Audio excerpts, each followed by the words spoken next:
Good day sa inyo. Yan, gusto ko lang i-share sa inyo itong isang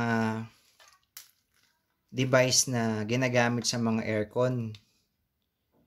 Kapag ang compressor ng sasakyan, halimbawa ay hindi nag-automatic yung compressor ng aircon, tapos tuloy-tuloy yung andar niya, hindi siya namamatay.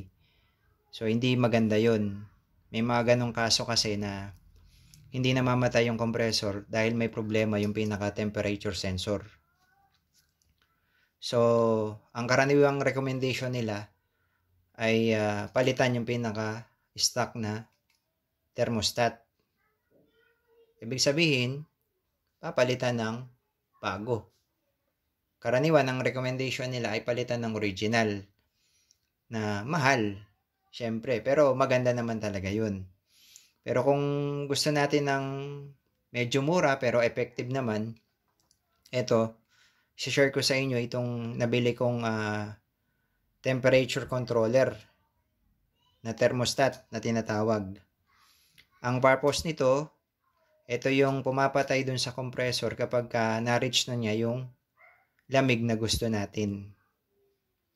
So, itong temp controller na ito ay mura lang. Kaya, kung gusto nating magpalit ng thermostat dahil may problema, yan, magandang replacement ito. Around nasa 200 lang ito. Ayan. So, sa kasunod na video, tuturo ko kung paano ilalagay ito sa sasakyan. Ang ganda kasi ng temp sensor na ito ay meron siyang ikutan na kung saan, kung ano yung gusto mong lamig. Parang sa sasakyan din. 'Di ba meron siyang thermostat setting na iniikot natin kung gaano kalamig yung gusto natin. So ito rin, gumagana itong pinaka knob niya. So sa mga sasakyan, pwede nating ilagay ito. Pwede tayong magbutas ng dun sa dashboard para mailagay ito. Pero kung gusto natin ng stock siya, meron kasing sasakyan na iniikot talaga yung pinaka-knob niya eh. Yung thermostat ng sasakyan. Yung iba kasi, digital na. So, iba naman yun. So, itong halimbawa na ito ay para dun sa mga manual yung thermostat. Yung iniikot talaga siya. Hindi digital. Yung isang halimbawa dito na lalagyan ko sa kasunod na video ay yung Mitsubishi Adventure.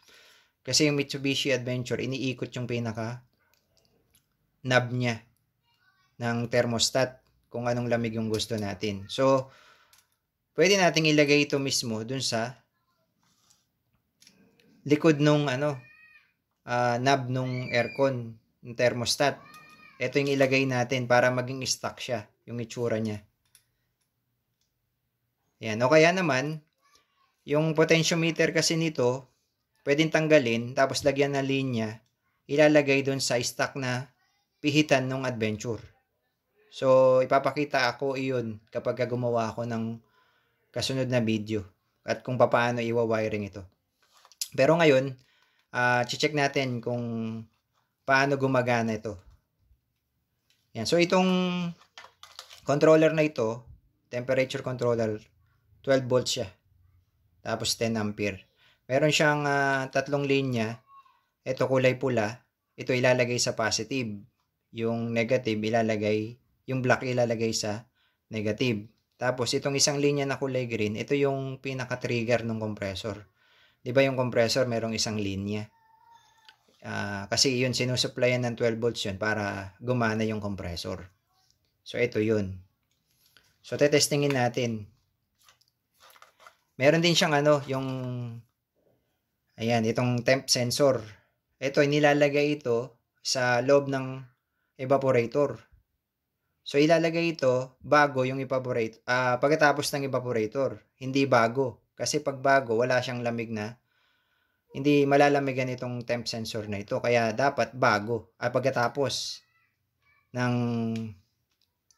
evaporator para malamigan ito para gumana itong temp sensor. Ayan. So, tingnan natin kung paano gumagana to. Tetestingin natin. Meron akong battery dito. ilalagay ko tong green o yung red dito sa positive. Tapos itong black dito sa negative.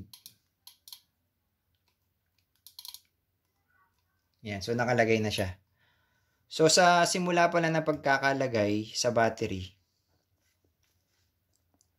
kailangan pag pinihit natin ito, may tutunog na relay. Kasi ibig sabihin na trigger na niya yung kulay green. Nag-supply na siya ng 12 volts. Pag wala kayong narinig na relay dito, sira to. Kaya dapat pag pinihit natin ito, may tutunog na relay. Pakinggan natin. Ayun, may tumunog. Ibig sabihin, nag-trigger na dito sa kulay green. So, para matesting natin ito, gagamit tayo ng ilaw. Halimbawa, yung ilaw na to, ito yung compressor. So, ito yung pinaka-linya ng compressor, yung isang linya niya. Ilalagay natin dito sa green. Yan, isa lang naman talaga yung linya ng compressor. Tapos, itong black sa negative. Yan, kasi yung compressor nakalagay sa body sa engine, so negative yung body niya. Ayan, so umilaw siya, papatayin ko. Ayan, dapat kung okay ito, pag pinihit ko, iilaw talaga siya kasi titrigger niya agad ito kasi wala pa namang nasa-sense na lamig itong pinaka sensor, temp sensor. So pipihitin ko siya. Ayan, so nabuhay yung ilaw. So tignan natin kung gumagana itong temp sensor na ito. Lalagyan natin siya o isasawsaw natin siya sa malamig na tubig. Yan, meron ako malamig na tubig dito.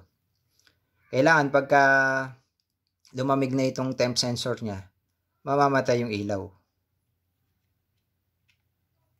So inilagay ko dun sa malamig na tubig. Ayan, so namatay siya.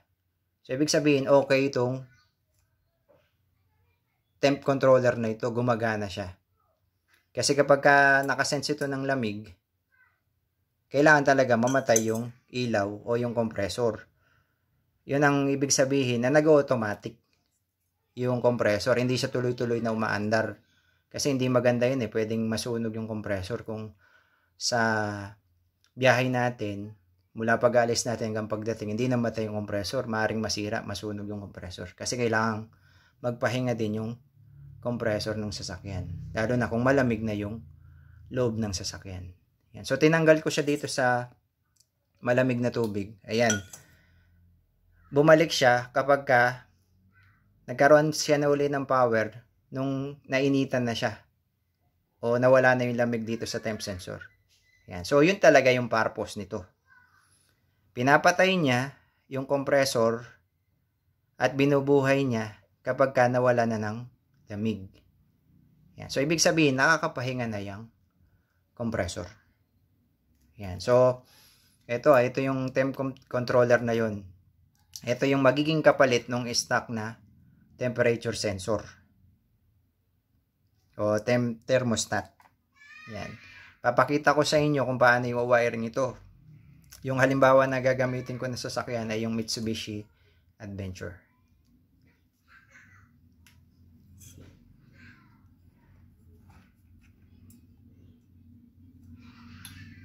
Yan, so gumagana siya. Yan. Sa susunod na video, papakita ko sa inyo kung paano ilalagay ito sa sasakyan.